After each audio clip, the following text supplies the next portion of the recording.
1990 കാലഘട്ടം. ടെററിസ്റ്റ് അറ്റാക്കുകൾ കാരണം സമാധാനം നഷ്ടപ്പെട്ടിരിക്കുന്ന ഇന്ത്യ. അന്നത്തെ ഇന്റലിജൻസ് ബ്യൂറോ ചീഫായ അജയ് സന്യാൽ ഒരു റിസ്കി ആയിട്ടുള്ളൊരു പ്ലാൻ ഉണ്ടാക്കുന്നു.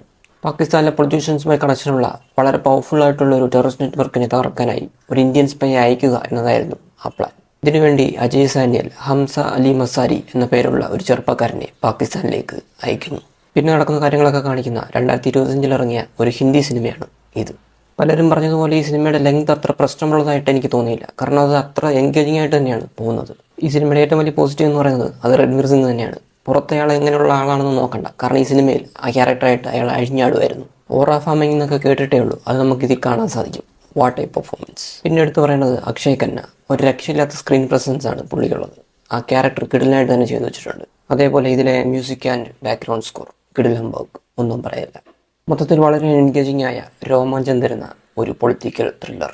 നിങ്ങൾ ഈ സിനിമ ആൾറെഡി കണ്ടിട്ടുണ്ടെങ്കിൽ നിങ്ങളുടെ അഭിപ്രായങ്ങൾ കമൻറ്റ് ചെയ്യുക. ഇനി കാണാൻ പോകുന്നവർക്ക് അത് ഉപകാരപ്പെടും.